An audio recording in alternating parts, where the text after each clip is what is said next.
My name is Jacob Klingensmith, and I'm 26 years old. I'm getting ready to graduate from school. I have a vast interest in media and TV. I really love hard rock and heavy metal. I love hanging out with my friends. I love playing video games. I love just living life. But there's a challenge, and that I'm autistic. I am on the spectrum. You could have started kindergarten when you were 5, because your birthday is in August, so you were like borderline. And your dad wanted you to start kindergarten, and I was like, he's not ready. And it ended up being a good decision, I think, that we waited. But it's still, at that time, we didn't know it was something like that. We just thought you were hyper, or So you remember when I got tested, and what did they say to you? Do you remember? One thing I remember from the test is there was a portion of the test near the beginning where the lady asked you, like she listed off a number of items, maybe 15 things, just like, objects, or I don't know what it was, 15 items. Then later on in the test, she asked you if you remembered what those were. And not only did you remember them all, you remembered them in order. You always did well with adults. You could communicate, converse with just fine. But it was always a big struggle with kids your own age. That was always the hardest. I think still is. I think you still feel really comfortable talking to younger kids or older kids, right? Mm-hmm. It's always the hardest for you in your peer group.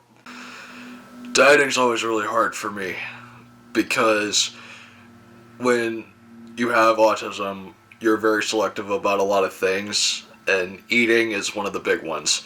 So for me, like, all I know is, the basics, like chicken nuggets at your fast food restaurant, or frozen food that you find at Walmart or Publix. Like, I eat a lot of pot pies or frozen pizza. Ramen noodles has been a big part of my life, and I eat a lot of chips, probably more than most people should.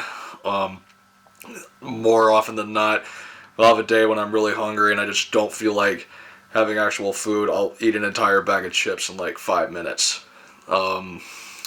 Which I don't recommend, by the way, because it's not exactly the greatest option for you. And the other thing when I eat is that it's gotten to a point for me, because I'm so media conscious, that I have to be watching something more often than not. And I got really turned on to movies and TV shows, any kind of documentary. It was through some of those documentaries, like Behind the Music, that I really got turned on to hard rock and heavy metal.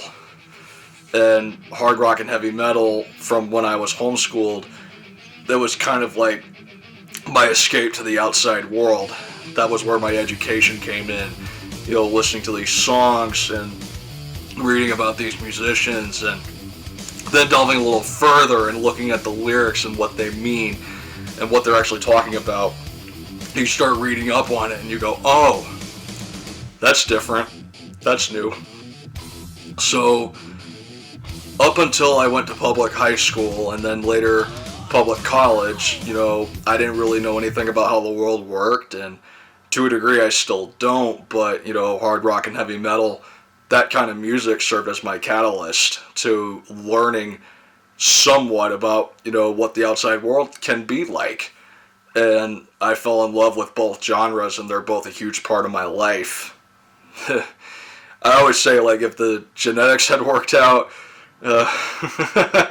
Lord only knows, I would have been the Scott Ian of my generation.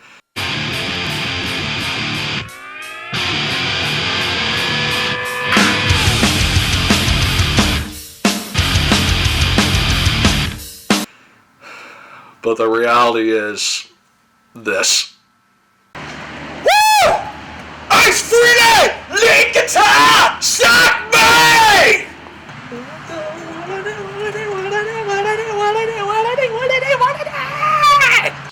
I don't think enough people really understand where I come from.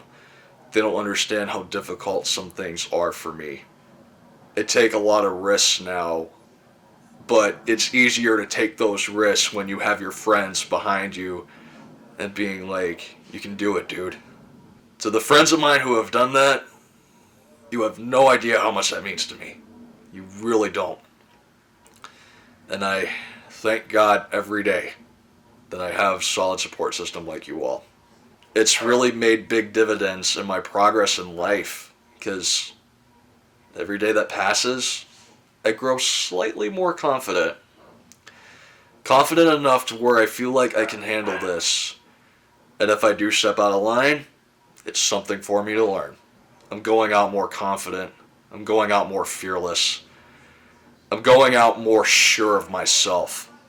The goal is to have people recognize that I'm not the same guy they met. I'm a changing human being. I'm a growing human being. Who knows what comes next? All I know is whatever it does, I'm looking forward to it.